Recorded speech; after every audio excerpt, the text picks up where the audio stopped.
If I were to double up on apples, would that help me reach my weight loss goals? Probably it would help, right? Because we all know that apples are nutrient rich and they're low calorie, and it would be really necessary for me to eat healthy in order to reach my weight loss goals. But if I just ate apples, would that do the trick? And the answer is no, right?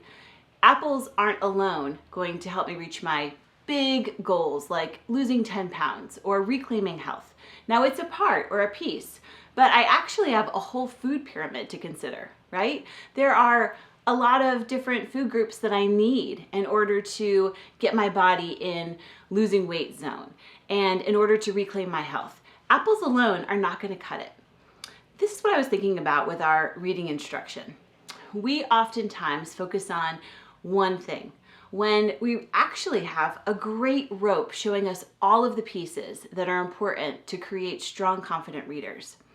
We've been looking at Scarborough's rope, which is a great visual for all of the thought processes involved in creating strong readers. But oftentimes we just teach one piece of the rope at a time. And what we know about the brain is that the brain uses all of the pieces together, just like when we're planning a healthy meal. Apples are important, but so are the other pieces of the food pyramid when I'm planning a healthy diet or even a well-balanced meal.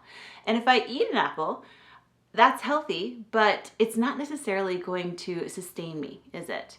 Versus that well-balanced meal that's going to give me lots of nutrients working together to curb my hunger. When we're lesson planning for our students, we need to consider the same thing. All of the pieces of the rope are important, and we need to explicitly teach each piece of the rope. But when we design our instruction should weave together 3 or 4 pieces at a time, if not the entire rope, because that's what the brain needs to actually read. If we just pull out one piece and not connect it to the rest, we're missing the power of the rope. All of our thought processes have to work together. So our instruction should align with that. We should show kids how one piece fits in with the rest. Think about your small group lesson plans tomorrow for reading. You might have the goal of teaching Magic E, a phonics pattern that your students need to be able to see to read accurately and to spell accurately.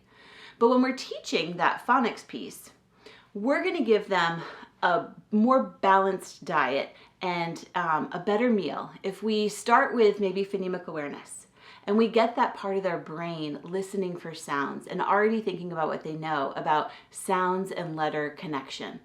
And when we prime that part of the brain and then we build on our phonics instruction where we actually teach them to see the Magic E pattern and know that it's the long vowel sound they need to say or the long vowel sound they need to hear in order to know they need to spell with the Magic E, we build on that phonics layer and we get them to see it and we get them to read words and we get them to spell words. But then we can't stop there. We've got to bring them into text because never do we just read words in life. We always read sentences, paragraphs, books. So we need to take that isolated piece and weave it into our sentence structure, getting them to read an entire sentence and think about what the sentence means.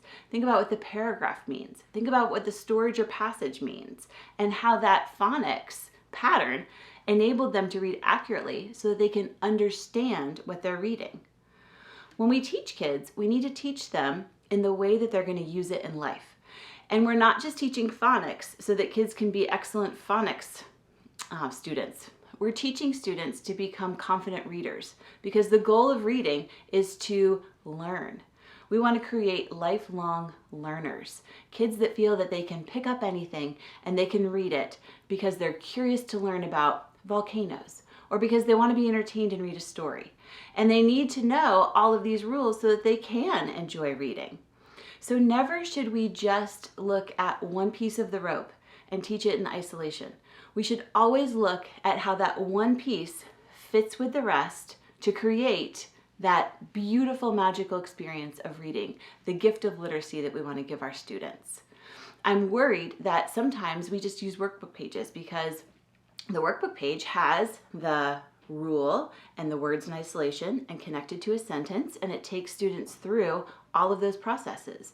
But the reality is that our students look at that as completing a workbook page. I have the skill I need to complete the workbook page, but they don't connect it to books unless we bring them there. So our job as educators should make sure that we're not losing those rich texts that make kids want to become readers, make them want to do the hard work of learning all of these things because they're reading interesting things that are helping them learn and grow and explore the world and enjoy stories. So think about your lesson tomorrow. Think about your instruction in the classroom. Let's make sure that we're teaching all pieces of the rope, but not just that we're hitting on all pieces of the rope. Let's make sure that we're weaving them together to create a 20-minute well-balanced diet for our students, rather than just a 20-minute one piece of the puzzle for them. Because when we do that, we're going to give them a lesson that's going to fill them up, that's going to be nutrient rich, so they can utilize that and feel confident as readers and writers. Thanks for listening. I'm Brynn Decker. If you're interested in more tips and resources, come find me at inspiringliteracy.com. I'll see you next time.